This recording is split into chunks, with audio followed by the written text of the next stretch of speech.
ಸ್ನೇಹಿತರೆ, good morning. Welcome back to our channel. ನಾನು ನಿಮ್ಮ ಪ್ರೀತಿಯ ಪವಿತ್ರ. ಎಲ್ಲರೂ ತುಂಬ ಚೆನ್ನಾಗಿದ್ರ ಅಂತ ಭಾವಿಸ್ತಾ ಬನ್ನಿ ಸ್ನೇಹಿತರೆ. ಇವತ್ತಿನ ಒಂದು ಬ್ಲಾಗ್ ಹೇಗಿರುತ್ತೆ ನಿಮ್ಮ ಜೊತೆ ಶೇರ್ ಮಾಡ್ಕೊಳ್ತೀನಿ.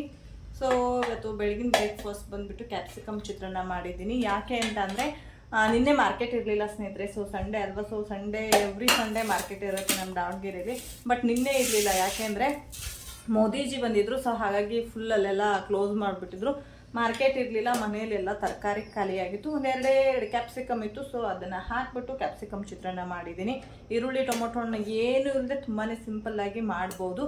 ಈ ಒಂದು ರೆಸಿಪಿನ ನಾನು ಆಲ್ರೆಡಿ ಈವನ್ ಚಾನಲಲ್ಲೂ ಶೇರ್ ಮಾಡ್ಕೊಂಡಿದ್ದೀನಿ. ನಿಮಗೆ ನೋಡೋ ಇಂಟ್ರೆಸ್ಟ್ ಇದ್ದರೆ ಅಪ್ಪಾಜಿ ಅಡುಗೆ ಮನೆ ಯೂಟ್ಯೂಬ್ ಚಾನಲಲ್ಲೂ ಕೂಡ ಶೇರ್ ಮಾಡ್ಕೊಳ್ತೀನಿ. ಸೊ ಮಿಸ್ ಮಾಡಿದೆ ನೋಡಿ. ಸೊ ನನ್ನ ಮಗ ಸರ್ವ್ ಮಾಡ್ದೆ. ಆಲ್ರೆಡಿ ಟೈಮ್ ಬಂದ್ಬಿಟ್ಟು ಆಲ್ರೆಡಿ 9:30 ಆಯಿತು ಸ್ನೇಹಿತರೆ. ಅಂದರೆ ಸ್ನಾನ ಪೂಜೆ ಎಲ್ಲ ಮುಗಿಸ್ಕೊಂಡು ಬಂದೆ. ಹಾಗೆ ಇವತ್ತು ಲಾಭ ಕೂಡ ಮಾಡ್ಕೊಂಡಿದ್ದೀವಿ. ಒಂದು 550 ರೂಪಾಯಿ ಲಾಭ ಮಾಡ್ಕೊಂಡಿದ್ದೀವಿ. ಸೊ ಏನು ಎತ್ತ ಅಂತ ಹೇಳ್ಬಿಟ್ಟು ನಾನು ನಿಮಗೆ ಆಮೇಲೆ ಹೇಳ್ತೀನಿ. ಸ್ನೇಹಿತರೆ, ಇವಾಗ ಟಿಫನ್ ಆಯಿತು. ನೆಕ್ಸ್ಟ್ ಬಟ್ಟೆ ವಾಶ್ ಮಾಡೋದಕ್ಕೆ ಹೋಗಬೇಕು. ಇವಾಗ ಆಲ್ರೆಡಿ ಟೈಮ್ 10:30 ಆಗ್ತಾ ಬಂತು. ಬಟ್ಟೆ ವಾಶ್ ಮಾಡ್ಕೊಂಡು ಬಂದು ಸ್ವಲ್ಪ ಹೊತ್ತು ರೆಸ್ಟ್ ಮಾಡ್ತೀನಿ. ಮಧ್ಯಾಹ್ನದ ಅಡುಗೆ ಮಾಡಬೇಕು. ನಾವಿಬ್ಬರೇ ಇದ್ದೀವಿ. ನೋಡೋಣ, ಸ್ವಲ್ಪ ಚಿತ್ರಾನ್ನದ ಗೊಜ್ಜು ಬೇರೆ ಇದೆ. ಅದೇ ಆದರೆ ಅದನ್ನೇ ಊಟ ಮಾಡ್ತೀವಿ, ಇಲ್ಲಾಂದರೆ ಏನಾದ್ರು ನೋಡ್ಕೊಳ್ಳೋದು. ಇವಾಗ ನಾನು ಚಾಪಿ ತೊಗೊಂಡೆ ಸ್ನೇಹಿತರೆ ಇವತ್ತು. ಸೊ ಇದು ಕಡ್ಡಿ ಚಾಪಿ. 2 ಚಾಪಿ ತೊಗೊಂಡಿದ್ದೀನಿ. 2 ಚಾಪಿಗೆ ಅಮೌಂಟ್ ಬಂದ್ಬಿಟ್ಟು 550 ರೂಪಾಯಿ ಕೊಟ್ಟಿದ್ದು. ಅಂದರೆ ಇಲ್ಲಿ ನಮ್ಮ ಮನೆ ಪಕ್ಕದಲ್ಲಿ ಒಬ್ರು ಅಜ್ಜಿ ತಾತ ಇದ್ದಾರೆ. ಸೊ ಅವರು ರೇಟ್ ಹೊಂದಿಸ್ತಾಯಿದ್ರು. ಇವರು ಒಂದು 4 ಚಾಪೆ ತೊಗೊಂಡ್ರು. ಇವರು ಜೊತೆಗೇ 1500 ರೂಪಾಯಿ ಹೇಳಿದರು. ಒಂದು ಜೊತೆ ಚಾಪೆಗೆ 1500 ರೂಪಾಯಿ ಹೇಳಿದರು. ಬಟ್ ಅಜ್ಜಿ ತಾತ ಒಂದು ರೇಟ್ ಫಿಕ್ಸ್ ಮಾಡ್ತಾಯಿದ್ರು. ನಾನು ಪೂಜೆ ಮಾಡ್ತಾಯಿದ್ದೆ. ಸೊ ಆ ಮೂಮೆಂಟಲ್ಲಿ ಅವರು ರೇಟ್ ಫಿಕ್ಸ್ ಮಾಡ್ತಾಯಿದ್ರು ಅಂತಬಿಟ್ಟು ನಾನು ಸುಮ್ಮನೆ ಆದೆ. 1000 ರೂಪಾಯಿಗೆ 4 ಕೇಳಿದ್ರಂತೆ. ಬಟ್ ಅವ್ರು ಕೊಟ್ಟಿರಲಿಲ್ಲ, ಹಾಗೆ ಹೋಗಿದ್ರು. ಮತ್ತೆ ರಿಟರ್ನ್ ಬಂದರು ತೊಗೊಳ್ಳಿ ಅಂತ ಹೇಳ್ಬಿಟ್ಟು. ಲಾಸ್ಟಿಗೆ 1100 ರೂಪಾಯಿಗೆ 4 ಮಾಡಿ ತೊಗೊಂಡ್ರು. ನಾನೊಂದು 550 ಕೊಟ್ಟು 2 ಚಾಪಿ ತೊಗೊಂಡಿದ್ದೀನಿ ಸ್ನೇಹಿತರೆ. ಸೊ ಫಸ್ಟ್ ಟೈಮ್ ಅಂತಲೇ ಹೇಳ್ಬೋದು ಈ ಥರ ನಾನು ತೊಗೊಂಡಿದ್ದು. ಅಂದರೆ ಸಣ್ಣ ಪುಟ್ಟ ವಸ್ತುಗಳ ಮನೆ ಒಳಗಡೆ ಅಡುಗೆ ಮನೆಗೆ ಏನಾದರೂ ಬೇಕು ಅಂತಂದರೆ ಸಣ್ಣ ಪುಟ್ಟ ವಸ್ತುಗಳಿಗೆ ನನ್ನ ಹತ್ರ ಇರೋ ಬಜೆಟನ್ನೇ ಅಷ್ಟು ಕೂಡಿಸಿಟ್ಟಿರ್ತೀನಿ ಅಲ್ವಾ. ಸೊ ಅದೇ ಬಜೆಟಲ್ಲೇ ತೊಗೊಳ್ತೀನಿ. ಬಟ್ ಈ ಥರ ಏನೋ 500, 1000 ಇದ್ರ ಮೇಲೆ ಏನಾದರೂ ಖರೀದಿ ಮಾಡಬೇಕು ಅಂತಂದರೆ ನಮ್ಮ ಮನೆಯವ್ರ ಪರ್ಮಿಷನ್ ಕೇಳ್ತಾ ಇದ್ದೆ. ಬಟ್ ಫಸ್ಟ್ ಟೈಮ್ ನಾನು ಅವ್ರ ಪರ್ಮಿಷನ್ನು ಕೇಳಿಲ್ಲ, ಫೋನ್ ಮಾಡೋನು ಇಲ್ಲ. ತೊಗೊಳ್ತಾ ಇದ್ರು, ಇನ್ನು ಹೊರಟೋಗ್ತಾರೆ ಅಂತ ಹೇಳ್ಬಿಟ್ಟು ತೊಗೊಂಡೆ. ಸೊ ಅವ್ರ ಪರ್ಮಿಷನ್ ಇಲ್ದೇ ಫಸ್ಟ್ ಟೈಮ್ ಒಂದು 550 ರೂಪಾಯಿ ಖರ್ಚು ಮಾಡಿಬಿಟ್ಟು ಚಾಪಿ ತೊಗೊಂಡಿದ್ದೀನಿ. ಹಾಗೆ ಇದು ಕಡ್ಡಿ ಚಾಪಿ ಸ್ನೇಹಿತರೆ. ಕಡ್ಡಿ ಚಾಪಿ ತುಂಬಾ ಒಳ್ಳೆಯದು, ಹೀಟ್ ಆಗಲ್ಲ, ಹಾಗೆ ಬೆನ್ನು ಬರಲ್ಲ. ಇವಾಗ ನಾವು ತಡಿ ಮೇಲೆಲ್ಲ ಮಲ್ಕೊಳ್ತೀವಲ್ವ, ಸೊ ಅವಾಗ ಬೆನ್ನು ಬರುತ್ತೆ. ನಾನು ಅತಿ ಹೆಚ್ಚಾಗಿ ಮಲಗೋದೇ ಚಾಪಿ ಮೇಲೆ. ಬಟ್ ನಮ್ಮ ಹತ್ರ ಲೈಲಾನ್ ಚಾಪಿ ಇತ್ತು. ನನಗೆ ಈ ಥರ ಕಡ್ಡಿ ಚಾಪಿ ತುಂಬ ಇಷ್ಟ. ಅವಾಗೆಲ್ಲ ಕಡ್ಡಿ ಚಾಪಿಗಳನ್ನೇ ಯೂಸ್ ಮಾಡ್ತಾಯಿದ್ರು, ಇವಾಗ ಸ್ವಲ್ಪ ಕಡಿಮೆ. ಬಟ್ ಚಾಪಿ ಮಾತ್ರ ತುಂಬ ಅಂದರೆ ತುಂಬಾ ಚೆನ್ನಾಗಿದೆ ಸ್ನೇಹಿತರೆ. ಇದು ಒಂದು ಚಾಪಿನೇ ಎಷ್ಟೊಂದು ವೇಟ್ ಇದೆ ಅಂದರೆ ಸಿಕ್ಕಾಪಟ್ಟೆ ವೇಟ್ ಇದೆ. ಚೆನ್ನಾಗಿದ್ದಾವೆ ಚಾಪಿ. ಸೊ ಅಮೌಂಟ್ ನಿಮಗೆ ಹೇಗೆ ಅನ್ನಿಸ್ತು? ನಾನು 2 ಚಾಪಿಗೆ 550 ರೂಪಾಯಿ ಕೊಟ್ಟೆ. ಸೊ ಅಮೌಂಟ್ ವರ್ತ್ ಅನ್ನಿಸ್ತಾ, ಹೇಗೆ ಅನ್ನಿಸ್ತಾ ಕಮೆಂಟ್ ಮಾಡಿ. ಸೊ ನನಗೆ ಅಷ್ಟು ಇಲ್ಲ, ನಮ್ಮ ಮನೆಯವರೇ ಈ ಥರದ್ದೆಲ್ಲ ಬೈ ಮಾಡ್ತಿದ್ರಲ್ವ. ಸೊ ಈ ಥರದಷ್ಟು ಮಾಹಿತಿ ಇಲ್ಲ. ಅವ್ರ ತಾತ ಮತ್ತು ಅಜ್ಜಿ ತೊಗೊಂಡ್ರಲ್ವ, ಅವರೊಂದು 5 ಚಾಪಿ ತೊಗೊಂಡ್ರು. ಸೊ ಹಾಗಾಗಿ ನಾನೊಂದು 2 ಚಾಪಿ ತೊಗೊಂಡೆ. ಅವಾಗೆಲ್ಲ ಹೇಗೆ ಅಂತಂದರೆ ಅಮ್ಮ ಮನೆಯಲ್ಲಿ ಈಗಲೂ ಕೂಡ ಚಾಪಿನೇ ಯೂಸ್ ಮಾಡ್ತೀವಿ. ಅಮ್ಮ ಮನೆಯಲ್ಲಿ ತಡಿ ಏನಿಲ್ಲ. ಸೊ ನಾವು ತುಂಬ ಜನ ಅಲ್ವಾ, 4 ಜನ ಹೆಣ್ಮಕ್ಳು ಮತ್ತು 2 ತಮ್ಮಂದರು. ನಾವೆಲ್ಲ ಏನು ಮಾಡ್ತಿದ್ವಿ ಅಂದರೆ ಹಿಂಗೆ ಉದ್ದ ಚಾಪೆ ಹಾಸ್ಕೊಂಡು ಮಲ್ಕೊಳ್ತಾ ಇದ್ವಿ. ಈಗಲೂ ನಮ್ಮ ಮನೇಲಿ ತಡಿ ಇಲ್ಲ, ಈಗಲೂ ನಾವು ಚಾಪಿನೇ ಯೂಸ್ ಮಾಡ್ತೀವಿ. ಬಟ್ ಲೈಲಾನ್ ಚಾಪಿ ಯೂಸ್ ಮಾಡ್ತೀವಿ. ಇದು ಕಡ್ಡಿ ಚಾಪಿ ತುಂಬ ಚೆನ್ನಾಗಿದೆ, ಇಷ್ಟ ಆಯಿತು.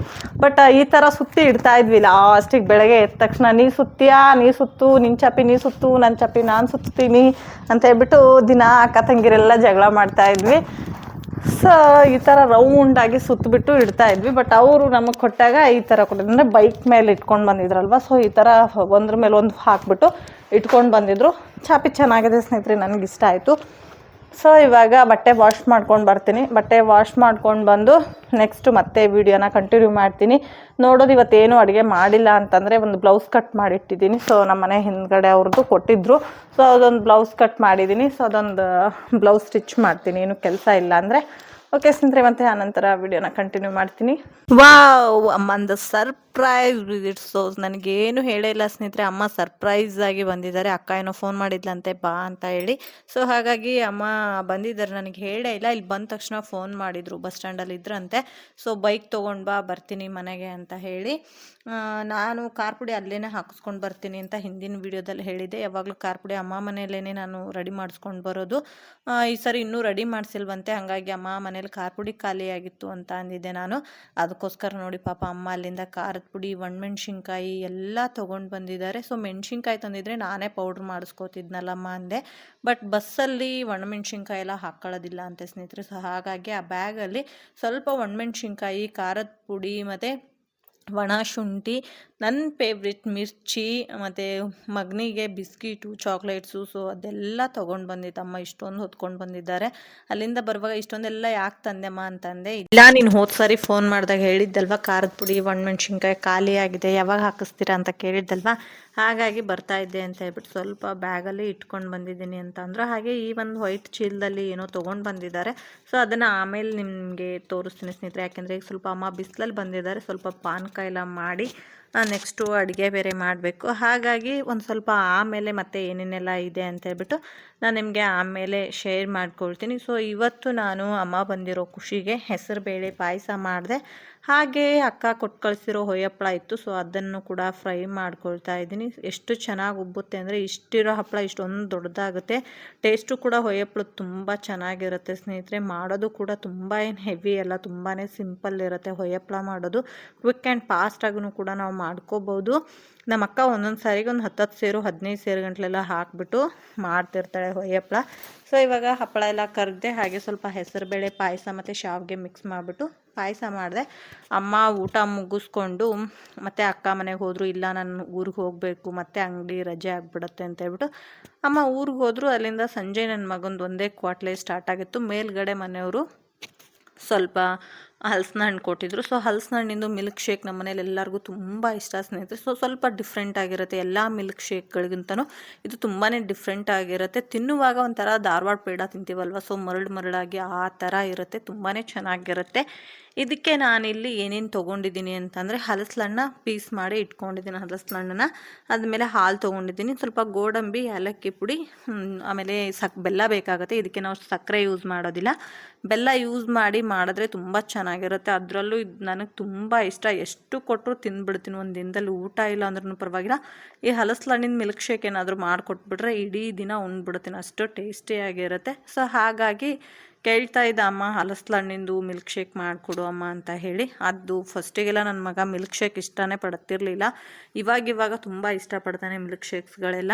ಹಾಗೆ ಸ್ನೇಹಿತರೆ, ಇದು ಬೆಲ್ಲ ಜೇನುತುಪ್ಪ ಅಂತ ಅಂದ್ಕೋಬೇಡಿ. ನಾನು ಬೆಲ್ಲನ ನೀರು ಹಾಕ್ಬಿಟ್ಟು ಫಿಲ್ಟರ್ ಮಾಡಿ ಇಟ್ಕೊಂಡಿರ್ತೀನಿ. ನೀರು ಹಾಕ್ಬಿಟ್ಟು ಬಿಸಿ ಮಾಡಿ ಫಿಲ್ಟರ್ ಮಾಡಿ ಇಟ್ಕೊಂಡಿರ್ತೀನಿ. ಪಲ್ಯ ಸಾಂಬಾರಿಗೆಲ್ಲ ಬೇಕಾಗ್ತಿರುತ್ತಲ್ವ, ಸೊ ಹಾಗಾಗಿ ಕಲ್ಲುಗಳಿರುತ್ತೆ. ಮಕ್ಕಳು ಕೂಡ ಡೈರೆಕ್ಟಾಗಿ ಹಾಗೆ ತಿಂತಾರೆ, ಪಲ್ಯ ಸಾಂಬಾರಿಗೆಲ್ಲ ಹಾಕೋದಕ್ಕೂ ಬೇಕು. ಈ ಥರ ಏನಾದರೂ ನಾವು ಮಾಡ್ತೀವಿ ಅಂದಾಗ ಆವಾಗಲೂ ಕೂಡ ನಮಗೆ ತುಂಬಾ ಯೂಸ್ ಆಗುತ್ತೆ. ಇಲ್ಲಾಂದರೆ ಕಲ್ಲು ಕಸ ಆ ಥರದ್ದೆಲ್ಲ ಇರುತ್ತೆ, ಸುಮ್ಮನೆ ಅದನ್ನೇ ಹಾಕ್ಕೊಂಡು ತಿನ್ನಬೇಕಾಗತ್ತೆ. ಸಣ್ಣ ಪುಟ್ಟದಕ್ಕೆಲ್ಲ ಬಿಸಿ ಮಾಡೋಕ್ಕಾಗಲ್ಲ ಅಂತ ಹೇಳಿ ನಾನು ಫಸ್ಟಿಗೆ ಸ್ವಲ್ಪ ಬಿಸಿ ಮಾಡಿಕೊಂಡು ಅದನ್ನೆಲ್ಲ ಫಿಲ್ಟ್ರ್ ಮಾಡಿ ಇಟ್ಕೊಂಡಿರ್ತೀನಿ. ಸೊ ಇವಾಗ ಮಿಲ್ಕ್ ಶೇಕು ರುಬ್ಕೊಂಡು ಇದಕ್ಕೆ ನಮ್ಗೆ ಹಾಲು ಎಷ್ಟು ಬೇಕೋ ನೋಡಿಕೊಂಡು ಅಷ್ಟು ಹಾಕ್ಕೊಂಡು ಮಿಕ್ಸ್ ಮಾಡಿದರೆ ಸಖತ್ ಟೇಸ್ಟಿಯಾಗಿರುತ್ತೆ.